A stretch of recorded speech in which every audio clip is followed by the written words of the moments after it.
There are many lessons that come out of Seinfeld, and I don't know how many of them are learned and how many stick. The one that I always think about is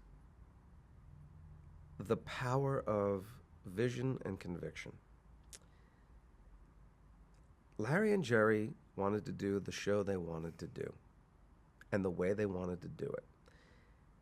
And Larry's power lay in the fact that he was willing to go, you can put it on, you can take it off. That's all the power you have. But if it's on, it's mine. Don't tell me how to fix it. Don't tell me what to do. Put it on or take it off. That's correct. I am constantly amazed at people who are knowledgeable and educated and do what they do very well. A network executive, a network programming person, all the marketers, all those people that say, we should take a chance on this. Great. If the person they're taking a chance on has earned their stripes and their respect, you don't then send a marketing guy to tell them how to make show funnier or how to tell a story well. That's not what those people do. You either invest in the person you've invested in and let them do their thing, and they hit or they miss. And you can be helpful, you can make suggestions, but you don't control them. You don't supersede them. That was one of the big things about Seinfeld. When people say, would Seinfeld have survived today? No, because nobody gets that shot. If you're not scoring points in 3 episodes, you're gone. And I think there's maybe 4 or 5 TV producer writers that can tell a network where to stuff it at this point.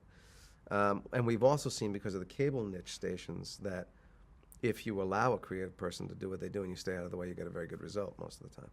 But that lesson is not learned in broadcast. So that's one of the lessons, is vision, conviction, and talent. If you're lucky enough to have those, leave them alone. There were more.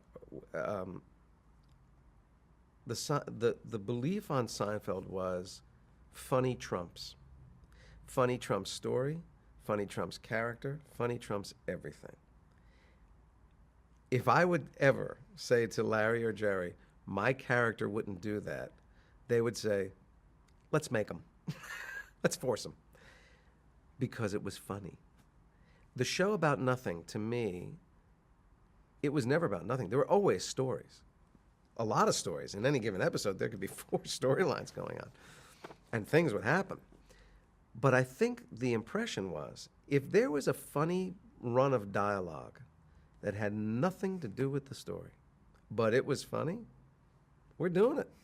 And the willingness to go so far off story to be funny means that the story was less valuable than the funny. So it couldn't have been about anything. And hence, you get the show about nothing. If you stand up and say, I'm writing a comedy, God damn it, you better be funny. Cute doesn't cut it. Sweet doesn't cut it. Warm doesn't cut it. Funny cuts it. That's one of the legacies of Seinfeld, that dedication to funny. And then, although we went far off this track, funny in the things that you do every day and see every day that you don't think about. I knew Jerry Seinfeld, the man, the comic, was a genius when he did a bit about newspapers and how the editors of newspapers must breathe a sigh of relief every day that exactly the right number of things happened in the world to make the paper come out even. That if one more event had happened, you'd have a blank page with 2 paragraphs because, oh my God, one more thing happened.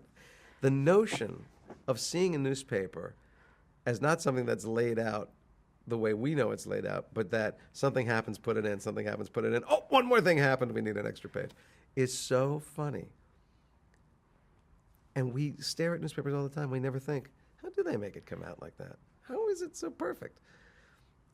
That's his genius and Larry's genius. And to do a show where you keep pointing that stuff out, it's brilliant. Brilliant. So it made people look at the thing I love hearing is when people go, "My life's an episode." Everybody should think their life is an episode. A, they should think it's that interesting. B, they should think it's that amusing. They're wrong. But it's great for them to look at their lives with that kind of an eye and go, what's interesting and funny and enjoyable about my life, or crazy about my life, and what I do. That's a fantastic way to look at the world.